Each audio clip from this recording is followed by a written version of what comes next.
Good morning students. आज हम लेंगे चैप्टर नंबर 18 प्रायिकता है। और इस प्रायिकता में से आपके 4 नंबर के 4 अंकों के क्वेश्चन आएंगे। 4 अंक के टोटल क्वेश्चन आएंगे 4 अंक। और इन क्वेश्चनों का इस प्रकार से विभाजन होगा, 1 अंक का एक क्वेश्चन और एक 3 अंक का क्वेश्चन, और एक अंक का क्वेश्चन और 3 अंक का क्वेश्चन, 2 क्वेश्चन आएंगे। और ये प्रायिकता एकदम सिंपल है, जो शायद सभी को आती भी होगी, लेकिन एक बार और देख लेते हैं इसको, एक बार और देख लेते हैं।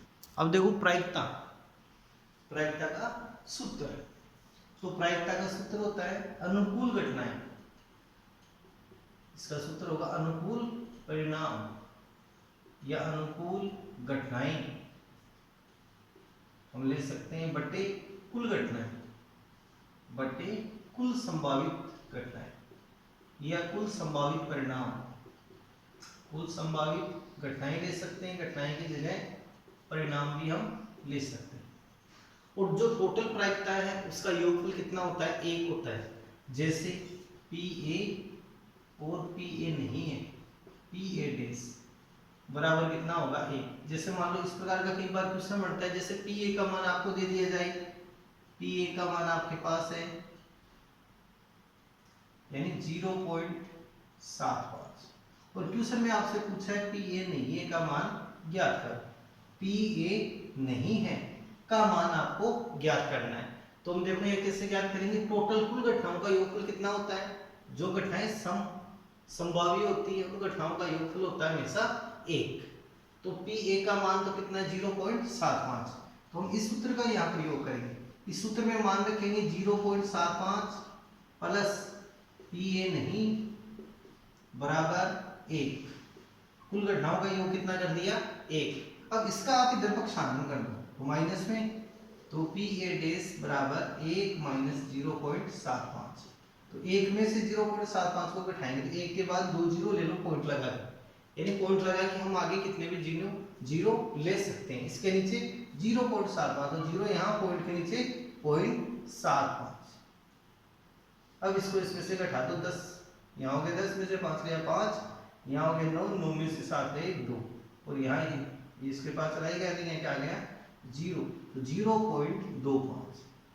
तो कई बच्चे थोड़ा सा जल्दबाजी में करते हैं, बाकी करना लेस करना, तो इसमें थोड़ा सा सावधानी आपको बरतनी है कि ऐसे क्वेश्चन है एक एक नंबर के आते हैं तो ये हाथ से न निकल जाए आपके। जैसे क्वेश्चन नंबर है सेकंड, इसका कोई पासा है, सॉरी सेकंड क्वेश्चन है, थर्ड क्वेश्चन है 1 से 17 तक की प्राकृत संख्याओं में से, प्राकृत संख्या है जिन पे कितने लिखे हुए 1 से 17 तक अंकित है आपके पास। तो कुल घटनाएं कितनी हो गई? 17 हो गई 1 से 17 तक। तो आप ये शो भी कर सकते हो, उनको दिखा सकते हो। कुल घटनाएं क्वेश्चन नंबर सेकंड में के हल में कुल घटनाएं आपके पास 17, 1 से 17 तक अंकित है आपके पास। तो कुल घटनाएं आ गई 17, यानी 1 2 3 4 5 6 यहाँ से लेकर 17 तक है टोटल काउंटिंग, 1 से 17 तक। अब इसमें क्या बोल रहा है कि प्रायिकता ज्ञात कीजिए कि यह एक अभाज्य संख्या है कि इनमें से कोई एक संख्या निकाल ली जाती है। देखो कोई पर्चियां लिखी हुई है 1 से 17 तक लिखी हुई है, उनको डाल दिया जाता है, फिर उनमें से कोई एक पर्ची निकाली जाती है, तो उनमें से एक अभाज्य संख्या है। अब देखो यहाँ पर अभाज्य संख्याओं का आएगा, तो अभाज्य संख्याएं कौन सी होती है? जो संख्याएं केवल स्वयं से विभाजित होती है, अभाज्य संख्या। और अभाज्य संख्या की परिभाषा क्या है? जो संख्या केवल खुद से ही, यानी कि जो संख्या केवल खुद से ही विभाजित होती है, जो संख्या खुद से ही विभाजित होती है, उन संख्याओं को हम क्या बोलते हैं? अभाज्य संख्या कहते हैं। अब सबसे छोटी अभाज्य संख्या, सबसे छोटी अभाज्य संख्या है 2। कौन सी है? 2। फिर आएगी 3 5 7 11 13, फिर आएगी 17। तो टोटल कितनी आ गई 17 तक में अभाज्य संख्या है 7। तो यहाँ पर क्या लिखेंगे? अनुकूल परिणाम, अनुकूल परिणाम या अनुकूल घटनाएं। जब यहाँ हमने घटनाएं लिया तो यहाँ पर भी आपको घटनाएं लेना है। और अनुकूल घटनाएं कितनी आ गई? 2 3 5 7 11 13, 17 यानी कितनी आ गई 7। और ये कुल घटनाएं कितनी थी 17। अब देखो इनमें से अभाज्य संख्या निकाल ली जाती है, तो इसकी प्रायिकता निकालनी है एक अभाज्य संख्या। तो यहाँ पर क्या लगाओगे P अभाज्य संख्या।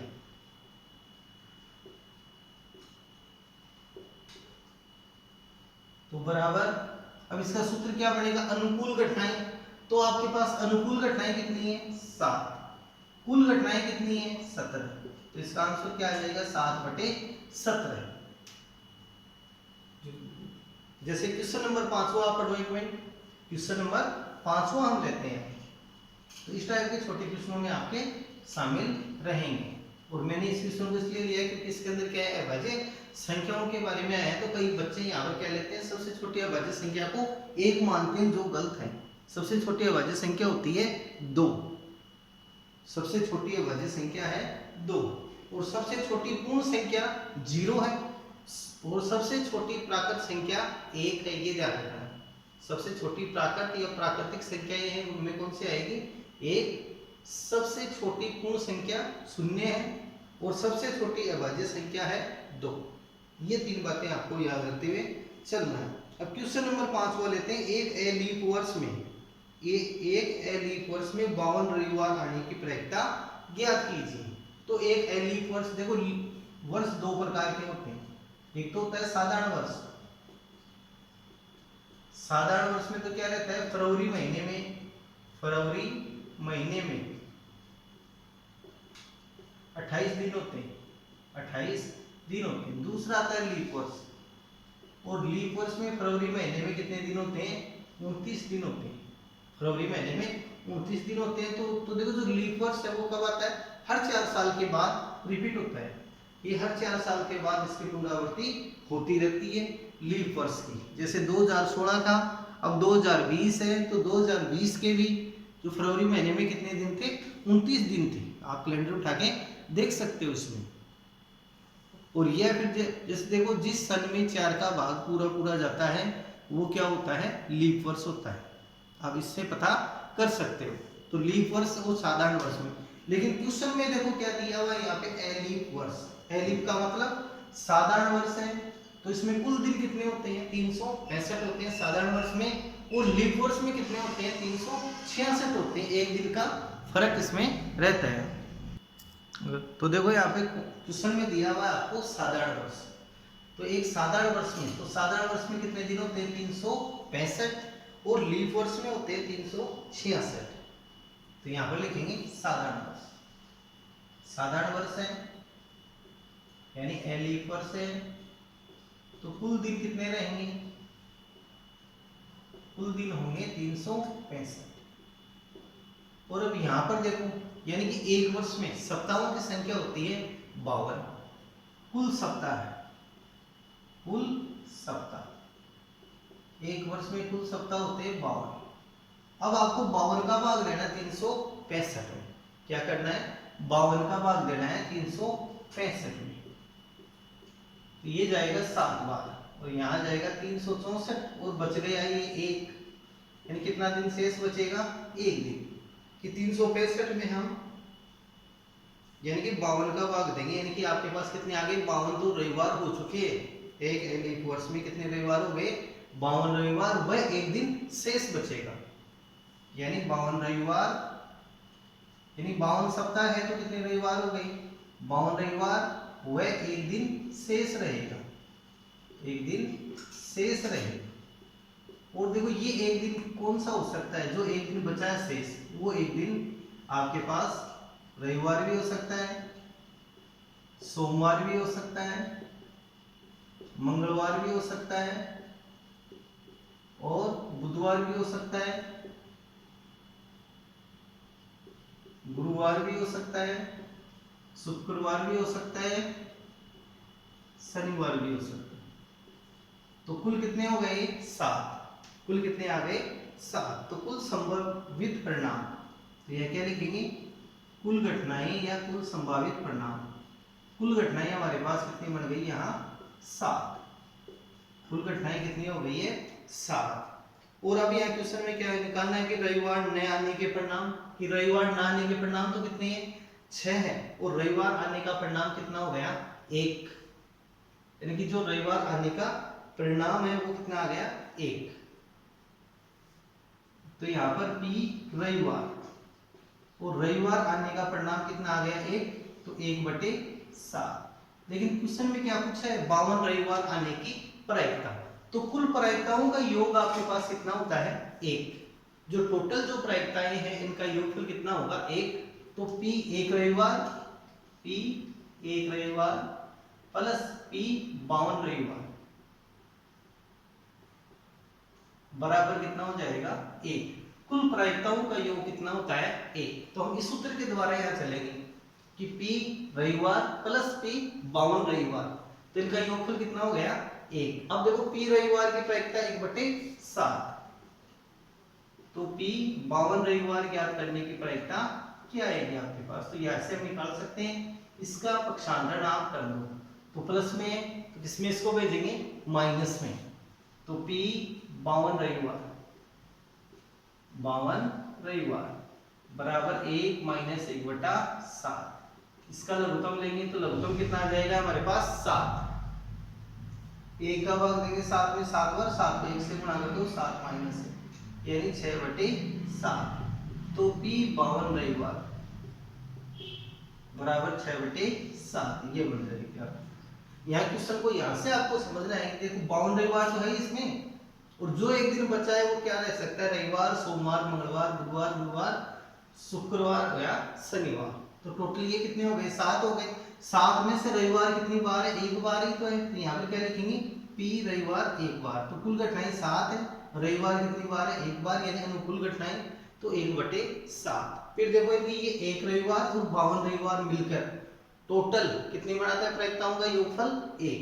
यहाँ पर ले लिया 1, तो P रविवार का मान 1/7 और P 52 रविवार प्रायिकता ज्ञात करनी है, तो इसका पक्षांतरण हम कर देंगे तो ये आ जाएगा माइनस में, यानी P 52 रविवार के बराबर 1 माइनस 1/7 यानी 6/7 आ जाएगा आपके पास। अब लेते हैं क्वेश्चन इसका अंतिम क्वेश्चन। देखो जो ताश वाला पतियों का है, ताश के बारे में अब अधिकांश बच्चे हैं तो उनको ध्यान नहीं रहता है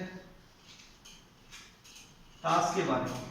तो ताश में टोटल कलर होते हैं 4, सॉरी कलर तो होते हैं 2। ताश है, ताश के बारे में भी आपको जानकारी रखनी है क्योंकि इससे रिलेटेड आपके क्वेश्चन है।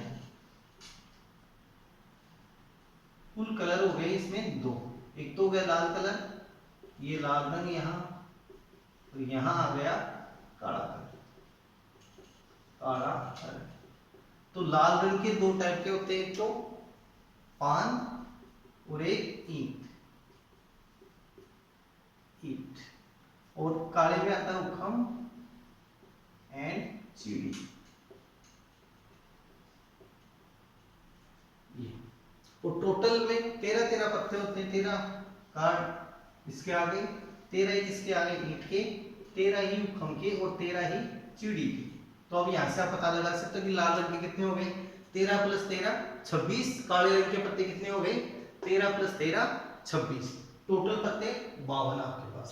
टोटल पत्ते कितने होंगे 52, जिनमें से 13 + 13 यानी 13 पान के 13 ईंट के यानी लाल रंग के हो गए 26, और लाल रंग के और जो काला रंग है उसके भी कितने हैं 26, यानी 13 उखम के और 13 चीड़ी की।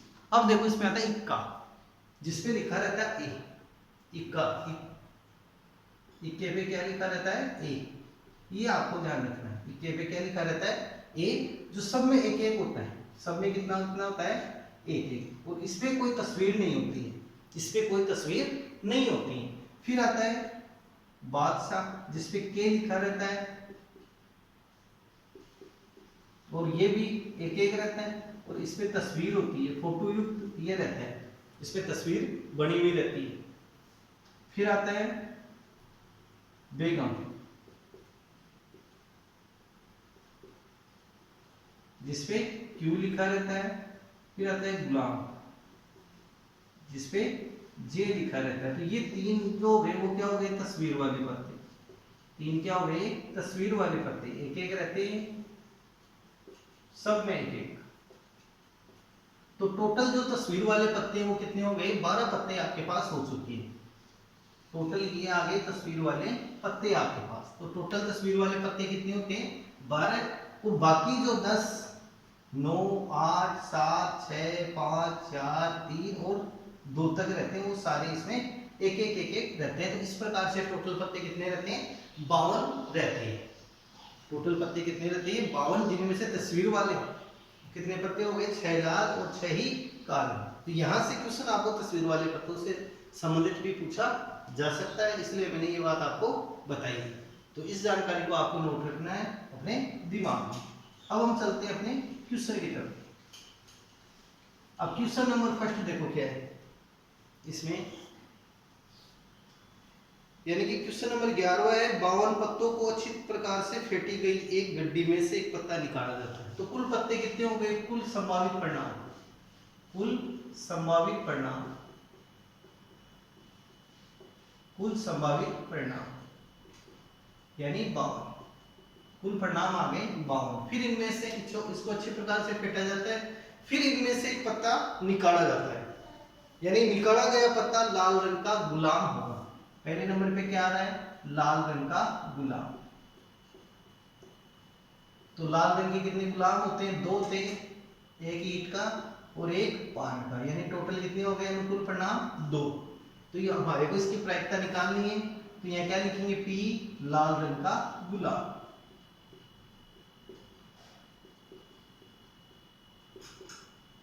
और इसका क्या आ जाएगा, अनुकूल परिणाम 2 बट्टे कुल परिणाम 52। इसको काटेंगे तो 1/26। इसका आंसर क्या आ जाएगा, अभिष्ट प्रायिकता पी लाल रंग का गुलाम बराबर 1/26। सेकंड नंबर का क्वेश्चन है इसमें, लाल रंग का पत्ता।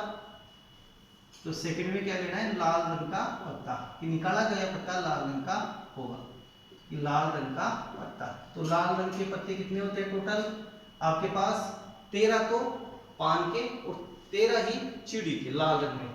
तो 13 + 13 अनुकूल परिणाम आ गया 26, और कुल परिणाम कितना है 52।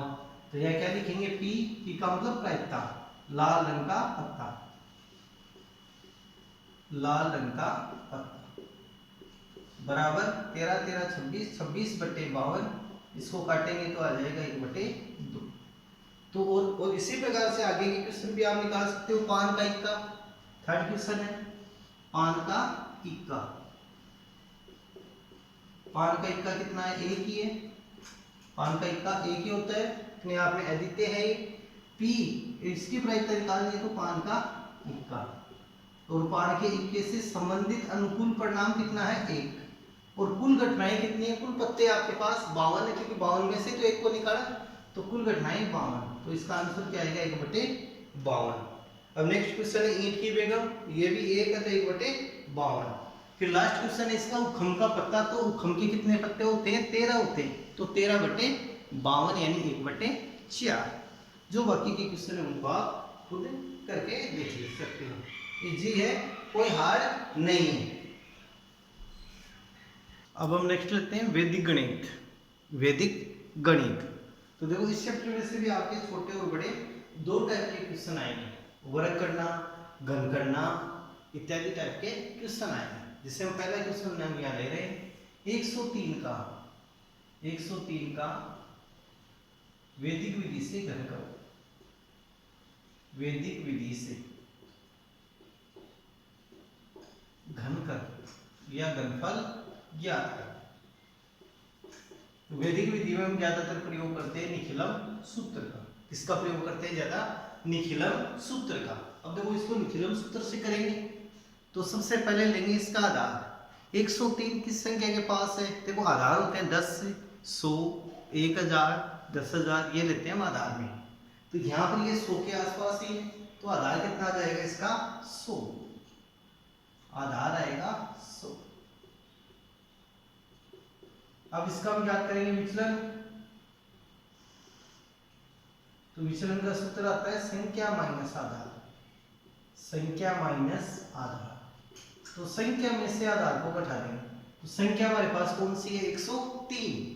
103 में से 100 को घटाइए तो कितना आ गया 0, 3, आधार में 2 अंक ले सकते हैं हम, क्योंकि हमारे पास सॉरी या विचलन में 2 अंक ले सकते हैं, आधार में 2 जीरो है हमारे पास, 2 जीरो है तो 2 अंक।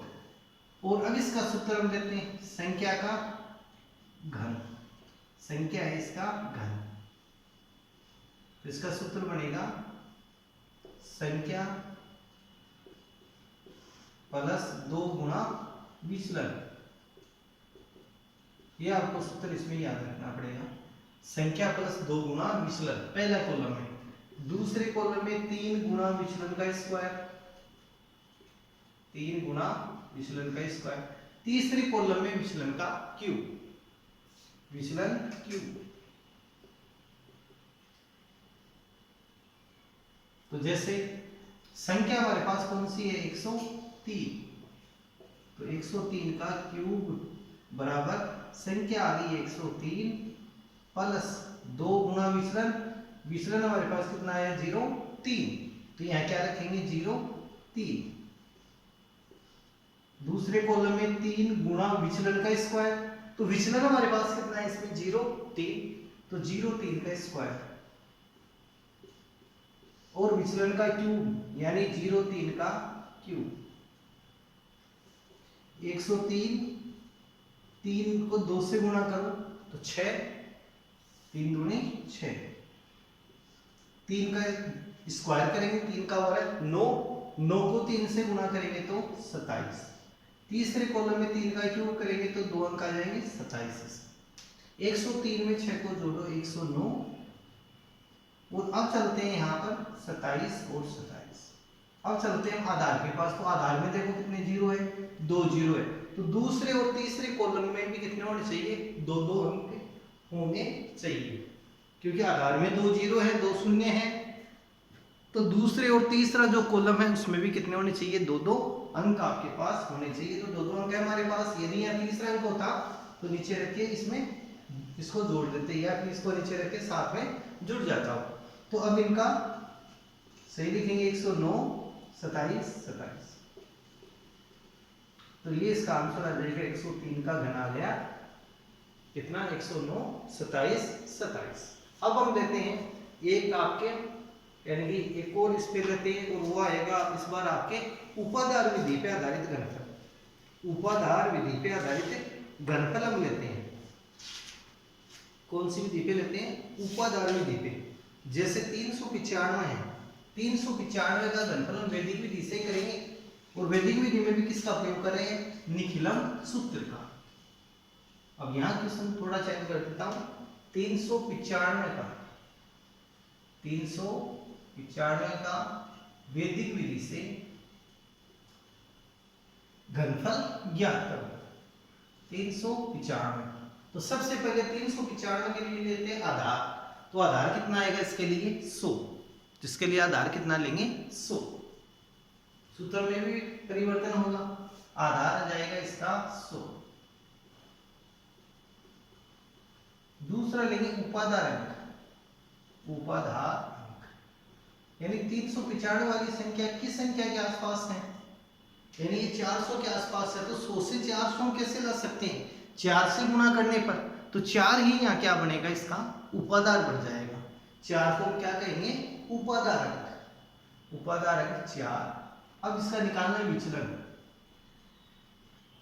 देखो विचलन का भी इसमें सूत्र चेंज हो जाएगा, विचलन का सूत्र है संख्या माइनस आधार गुणा उपाधार अंक, आधार गुणा उपाधार अंक, इस सूत्र का हम इसमें प्रयोग करेंगे। तो संख्या हमारे पास कौन सी है 395, आधार आपके पास कितना है 100, उपाधार अंक है 4, तो 395 माइनस 100 को 4 से गुणा किया 400 में से 395 को बाकी निकालेंगे तो माइनस के 5, विचलन कितना आ जाएगा माइनस का 0.5, या -5 भी आप काम में ले सकते हो। अब नेक्स्ट हम लेते हैं संख्या का क्यूब यानी घनफल, तो इसका सूत्र हम यहाँ लिखेंगे संख्या का क्यूब, संख्या क्यूब, तो संख्या क्यूब के लिए यह सूत्र आएगा उपाधार अंक का स्क्वायर। अब देखो जो पिछला सूत्र है वही काम में आएगा, थोड़ा सा ये चेंज हो गया, पहला कॉलम है उसमें क्या जुड़ जाएगा, उपादान अंक का स्क्वायर, फिर संख्या प्लस 2 गुना विचलन। दूसरे कॉलम में भी थोड़ा सा परिवर्तन होगा, उपादान अंक का स्क्वायर इसमें, तो इसमें क्या आएगा, उपाधार अंक गुणा 3 गुणा विचलन का स्क्वायर। और तीसरे कॉलम में कोई परिवर्तन नहीं होगा, इसमें क्या आएगा, विचलन का क्यूब। तो ये सूत्र आपको इसमें याद रखना है। पहले कॉलम में क्या परिवर्तन हुआ, पिछले जो क्वेश्चन था उसके बजाय उपादान अंक का स्क्वायर हो गया, बाकी सूत्र वही था, संख्या प्लस 2 गुणा विचलन। सेकंड कॉलम है, सेकंड कॉलम के अंदर उपादान अंक आ गया 3 गुणा विचलन का स्क्वायर, और थर्ड कॉलम में क्या आ गया, विचलन का क्यूब आपके पास। अब यहां से देखो उपादान अंक और उपादान अंक हमारे पास कितना है, 4, तो 4 का स्क्वायर, संख्या 395 प्लस 2 गुणा विचलन, विचलन कितना है आपके पास, -0.5। ये सेट हो गया यहाँ से। दूसरे खंड में या दूसरे कॉलम में उपादान अंक 4 गुणा 3 गुणा विचलन का स्क्वायर, तो विचलन है -0.5। तीसरे कॉलम में आएगा विचलन का क्यूब, यानी 0.5 का क्यूब। और अब यहां से इनको सरल करते हुए चलेंगे। 4 का स्क्वायर किया 16, 395 प्लस को माइनस से गुणा करेंगे तो क्या आएगा, माइनस, 5 को 2 से गुणा कर दो 10, 4 × 3 = 12, माइनस 5 का स्क्वायर करेंगे तो कितना आएगा, प्लस का 25। माइनस वाली संख्या का स्क्वायर हमेशा क्या होता है, प्लस वाली संख्या आती है, माइनस का स्क्वायर हमेशा प्लस आता है। तो 12 तो 5 का स्क्वायर करेंगे तो 25, और 5 का क्यूब करेंगे तो -125, माइनस का क्यूब माइनस, तो 16, 395 में 10 गए तो 385, 12 को 25 से गुणा कर दो तो 300, और यहां से माइनस के 125। अब 16 को 385 से गुणा करेंगे, 385 को गुणा करना है 16 से, 6 × 5 = 30, 3 48 × 3 = 51, 5 18 × 5 = 33, 5 8 1 8 एकम 8, 3 एकम 3, इनको जोड़ देंगे 6 8 3 11, 5 1 6, 6160, 6160। सूत्र को यहां से 18 में, तो देखो इसके बाद वाले स्टेटमेंट को गुणा किया तो क्या आया, 6160 गुणा 300। अब 300 में देखो आपके पास आधार में कितने जीरो है, 2 जीरो है, तो जो दूसरा कॉलम है इसमें कितने अंक होने चाहिए, आपके पास 2 ही अंक होने चाहिए, लेकिन यहाँ कौन सा अंक आ रहा है, 3 अंक आ रहे हैं। तो जो तीसरा अंक इसको कहाँ लिखेंगे, नीचे लिख दो, और 2 जीरो को यहाँ लिख दो, -125। अब ये 3 इसके अंदर जुड़ जाएगा, तो 61 63 हो गए, 3 को 0 में जोड़ा 3, 2 जीरो ये अपनी जगह आ गए, और -125। अब आगे फर्स्ट कॉलम को भी सरल करना है, तो लेकिन ये कॉलम किस में आ रहा है, माइनस में, तो अतः हमारे को यहाँ पर आधार के पास करना पड़ेगा। तो आधार में कितने जीरो आ रहे हैं, 2 जीरो, तो इसके आगे 2 जीरो लगा के माइनस कर देंगे, 61 63, 2 जीरो तो ये आ गए, और 2 जीरो आगे और लगा दो, -125 इसमें से घटा दो। अब आगे देखो, इसमें से 125 को आपको घटाना है, 10 में से 5 गए 5, यहाँ हो गए 9, 9 में से 2 गए 7, 9 में से 1 गया 8, यहाँ हो गए 9, यहाँ हो जाएगा 2, और बाकी 6 1 6, तो 6 1 6 2 9 8 7 5, तो ये इसका अभिष्ट आंसर आपके पास आ जाएगा, 61 62 98 75। तो इस प्रकार वाले जो क्वेश्चन है उनकी आपको प्रैक्टिस करनी है।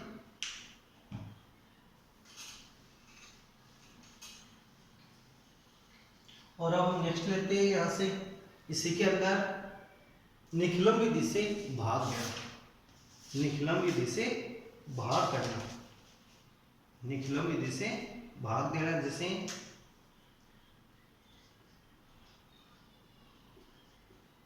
889। तो यहाँ पर देखो भाजक आपके पास कितना है 889 है। तो इस भाजक के लिए, जो भाजक 889 है, इस भाजक के लिए आपके पास आधार कितना होगा 1000। 889 है तो इसके लिए आधार हम कितना लेंगे 1000 हमने क्या ले लिया आधार। अब इसका विचलन ज्ञात करेंगे। विचलन, या विचलन को हम क्या बोल सकते हैं यहाँ पे संशोधित, इसको क्या बोलेंगे संशोधित भाजक भी कह सकते हैं विचलन को, इस भाग वाले कृष्णों में। तो इसमें से 1000 में से 889 को बाकी निकाल दो 111। तो कितना आ गया आपके पास 111। और एक बात का आपको ध्यान रखना है, जो विचलन रहता है वो विचलन हमेशा इसमें प्लस में आता है, माइनस में नहीं आता है। निखिलम मेथड में जो हम विचलन लेंगे, विचलन हमेशा किसमें आता है प्लस में। अब इसको भी हम 3 कॉलम में शामिल करेंगे। 3 कॉलम हम बनाएंगे, फर्स्ट, सेकंड कॉलम और थर्ड कॉलम। 3 कॉलम हमने बना लिए यहाँ। अब जो पहला कॉलम है, पहले कॉलम में लिखा जाएगा भाजक, इसके नीचे आप लिखो विचलन। पहले इनको लिखना पड़ेगा। पहले कॉलम में भाजक हमारे पास 889 है, विचलन है 111। और अब चलना है आपको थर्ड और सेकंड और थर्ड कॉलम में। तो पहले थर्ड कॉलम को कंप्लीट करते हैं। तो थर्ड कॉलम में देखो आधार में कितने जीरो है यहाँ 3 जीरो। तो लास्ट के जो भाज्य है उसके लास्ट के 3 अंक है, अंतिम 3 अंक है, वो जाएंगे तीसरे कॉलम में। तो अंतिम 3 अंक है 0 3 4, इसको इस कॉलम में दिया। तीसरे कॉलम में जो बाकी बच गए उनको कौन से कॉलम में लिखने हैं आपको सेकंड कॉलम में 111। ये है इसको लिखने का तरीका। एक बार और आप देख सकते हो आधार में कितने जीरो है 3। तो अंतिम 3 अंक है जो भाज्य के, वो किस में भेजेंगे तीसरे कॉलम, बाकी अंकों को दूसरे कॉलम में सेट करेंगे। अब इस एक को आप लो नीचे 1 और 1 को 111 से गुणा कर दो तो कितना आ जाएगा 111। अब इसको यहाँ लिखेंगे, इस एक के बाद वाली संख्या होंगे नीचे 1 1 और 1 1 1 111 हमने लिख दिया यहाँ। इस एक में एक को जोड़ के या लो, एक रे कितना हो गया 2, ये 3 का चिन्ह है, 1 और 1 2। अब 2 को 111 से गुणा करो तो 222। अब 222 को कहाँ लिखेंगे इस संख्या के बाद 222। 2 और 2 कितने हो गए 4। 4 को 111 से गुणा करो तो 444। अब इनको जोड़ करके लिख दो आप, 4 और 4 8, 4 3 7 और 2 9 और 7। तो ये तो क्या आ गया आपके पास भागफल, और इसको बोलेंगे शेष। इसका अभिष्ट भागफल है वो तो आ गया 124 और अभिष्ट शेषफल आ गया 798।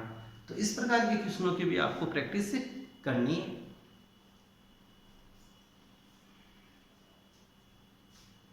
तो देखो नेक्स्ट क्वेश्चन है 2112 को भाग लेना है 97 से। सूत्र कौन सा है, सूत्र परावर्ते के द्वारा। परावर्ते का मतलब क्या होता है परिवर्तन करना।